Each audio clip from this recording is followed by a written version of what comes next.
Почитувана председателке, почитувани колеги пратеници, во интерес на времето ќе се обидам да бидам краток. Уште стигне едно автентично толкување на законот за буџети и од дискусиите кои што предходните дискутанти и она што го гледаме и го слушаме во јавноста, јасна е интенцијата за ова автентично толкување. Меѓутоа, треба уште еднаш кога се погледнеме во очи и да си кажеме дека законот за буџети е донесен, министерот треба да постапува по истиот и автентични толкувања согласно принципите за толкувањето, затоа што толкувањето е вложување на одреден интелектуален напор во кој што ќе биде осознаена волјата на оној кој што го донел актот, односно волјата на законодавецот. Ова толкување е се само не е во насока на осознавање на волјата на законодавецот. Затоа што ако го погледнеме и самиот момент кога се донесува законот, измените на членот 66 ставот 2 и 3 доаѓаат како резултат на еден амандман кој што е предложен. Амандманот има свое образложение. Во образложението јасно пишува за кој е зголемувањето, за кој не е зголемувањето, дека не ги следува инспекцијските служби во рамките на Министерството за финансии. Така да, ова е автентично толкување со кое што се обидува само да се заштити дискреционото право на министерот да одлучува кој ќе зема покачување, кој нема да зема покачување. Тоа што уште еднаш како законодавен дом и како законодавно-правна комисија мнозинството ќе се стави во подредена улога на извршната власт е само дополнително нагризување на темелите на демократијата. Јас уште еднаш апелирам, сите инструменти се во рацете на парламентарното мнозинство и на извршната власт, која што може да предлага закони, истите закони овде можат да поминат затоа што е представено преку парламентарното мнозинство.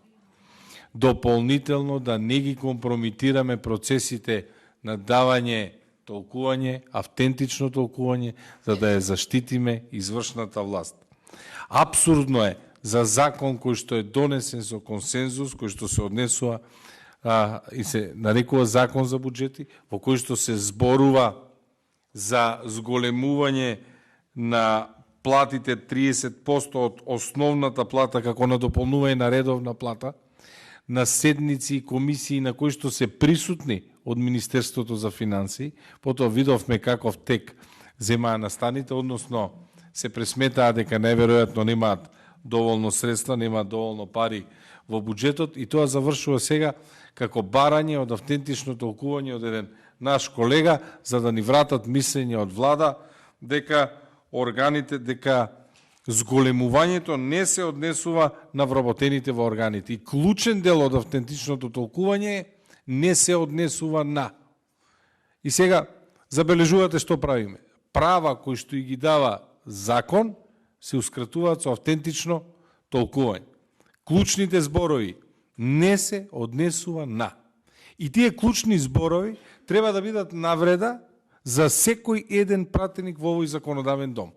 Ако вие сте биле дел од постапката кога траела дискусијата, кога траела дебатата, кога сте можеле да земете збор од говорница, да дебатираме, да разговараме, кога сте кренале рака и сме гласале за закон за буџети во кој вработените во органот на државната управа, кој ги врши работите што се однесуваат на изготвување и извршување на буџетот, добиваат 30% од основната плата како на дополнување на редовната плата, поради специфични работни задачи и посебна одговорност која произлегува од работното место, треба за секој од вас да биде навреда ова автентично толкување во кое министерот ви враќа и ви вели не се однесува на вработените во органите. Не се однесува на вработените во органите. Пред кратко време сме гласале вработените во органот на државната управа. Самиот тој чин дека собранието дава одредени права, а владата на ваков начин, злоупотребувајќи ги постапките овде, се обидува да направи законска измена, треба на вистина да биде она кој што ќе го притисне алармот на ова парламентарно мнозинство, конечно да ставиме крај на доминацијата на извршната власт над законодавната власт. Уште еднашка апелирам. Постои закон за буџети, министерот за финансии нека си го спроведува. Или, ако сака измена, нека дојде и нека ги предложи соодветните законски измени. Ваквото менување на закони преку автентични толкувања може да воспостави една многу опасна пракса. Замислете само каква пракса може да воспостави кога министри ќе побараат автентични толкувања и заедно со владата од која што тие се дел ќе ви толкуваат најразлични одредби од најразлични закони. Тогаш да го укинеме собранието и процесот на донесување закони, кој што е сложен, обемен, веднаш да го укинеме, да се сведеме на постојните закони, кои што ќе бидат насочувани онака како што се потребни од соодветни автентични толкувања.